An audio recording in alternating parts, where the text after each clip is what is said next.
खुलुमबाय गोजोन फुंबिलि बयनिसिमबो नोंथांमोनखौ आंनि चेनेलाव गासैखौबो बरायनाय बावहरग्रोनाय थाबाय आसा खालामो नोंथांमोना खौरांखौ नायनानै मोजां मोनगोन।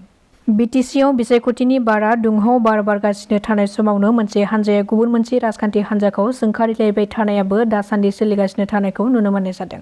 बेनि गेजेरावनो बावैसो सान सिगां प्रमद बर'खौ कास्टम बसुमतारिया बड'फानि मुं लानो समाया बुंनायनि सायाव गोख्रों फिनजाथाय होदों।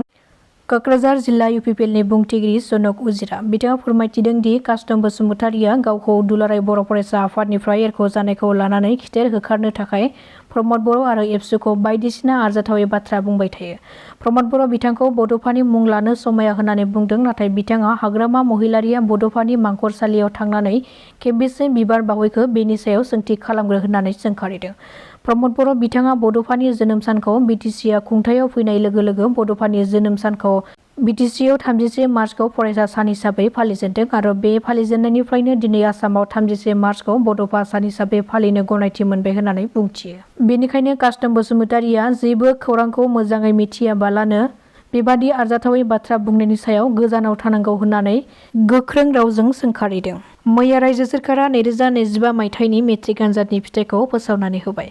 देग्लायनि 2025 मायथाइनि मेट्रिक आनजादाव गासै 2,70,471 फरायसाफोरा आनजादाव उथ्रिसार जानो हादों आरो बयनिख्रुइ जौसिन नम्बर लानानै जरहाटनि अमिसी सयकिया बिथाङा गासै 591 नम्बर मोननानै 98.50% लाखिनानै आनजादाव उथ्रिसार जानो हादों आरो सप्तार्ष बरदलै बिथाङा कामरुप जिल्लानि आसाम जातीय बिद्यालय नुनमाटि फरायसालिनिफ्राय गासै 590 नम्बर मोननानै 99.33% मोननानै आनजादाव उथ्रिसार जानो हादों आरो अरनिबार्न बरग'हाय बिथाङा जरहाटनि प्राज्ञ एकाडेमि सिनियर सेकेन्डारि स्कुलनिफ्राय 589 नम्बर मोननानै 98.17% लानानै आनजादाव उथ्रिसार जानो हादों। मख'नो गोनांदि देग्लायनि मेट्रिक आनजादाव कामरुप रुरेलनिफ्राय बांसिन फरायसायानो सेथि मासियाव आवग्रिनो हादों आरो गासै 5,705 फरायसाफोरा सेथि मासियाव आवग्रिनो हादों कामरुप रुरेलनिफ्राय। चिरांनि भारत-भुटान सिमानि आवजार गामियाव आयेननि बेरेखायै लाबोनानै दोननाय भुटाननि जौखौ हमदों एक्साइज बिफाना। फोरमायथिनाय बादिब्ला गासै 3 लाख रांसोनिसो जागोन होननानै फोरमायथिदों जौनि कार्टनफोरखौ। मोनसे स्रोद सुलुंनि गेजेरजों संदाननानै आवजारगुरिनि थागिबि जोनोम बसुमतारिनि न'आव बे गोबां बिबांनि जौनि कार्टनखौ बोखांनो हायो एक्साइज बिफाना। तिताबराव गारिनि जाब्रबथायजों सासे सेंग्राया अबथिरायै जिउ खहा जादों।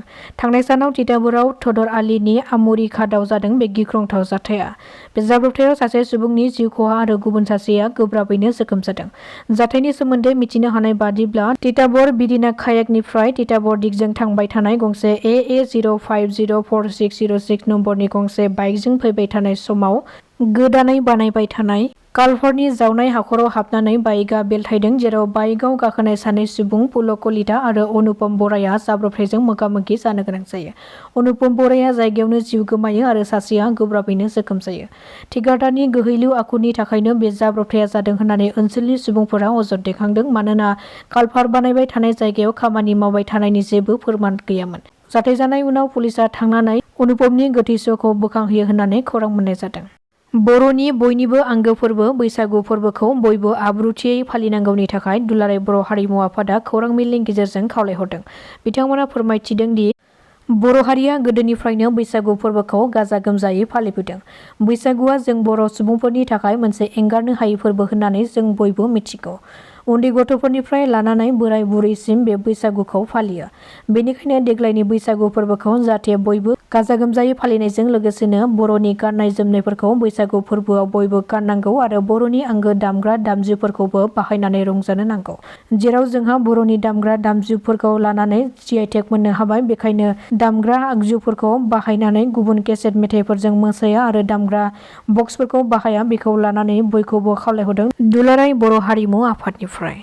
रायजोआव दाब दाब ओनसोलाव गोब्राबै फैनाय बारहुंखाया गोबां खहा खालामलांदों। बे गोब्राबै बारहुंखा फैनायनि जाहोनाव गोबां सुबुंफोरा जिउबो खोमानो गोनां जादों। बेनि गेजेरावनो बिहारनि नालन्दा जिल्लायाव गोबां अखा बारहुंखा फैनायाव गिख्रंथाव जाब्रबथाय जादों।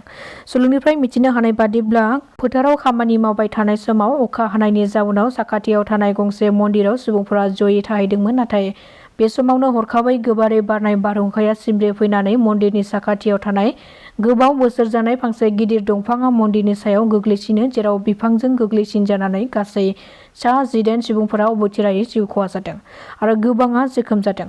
बेनि अनगायैबो बिहारनि दाब दाब ओनसोलफ्रावनो बारहुंखा बारनायनि जाहोनाव गोबां सुबुंफोरनि जिउआ खहा जादों होननानै मिथिनो मोनबावदों। बे जाब्रबथायाव जिउ खहा जानाय आबादारिफोरनि नखरनो गिबि मन्थ्रि नितिश कुमारआ 4 लाख अनसुंथाइ होनो थाखाय फोसावदों। श्रीरामपुर बियाबनि ग्राहमपुर पिसिडिसिनि सोद्रोमा आबु ताहेर शेखनि हेंथायै जाख्ल'नायनि अजद दैखांदों गामिनि थागिबि सुबुंफोरा।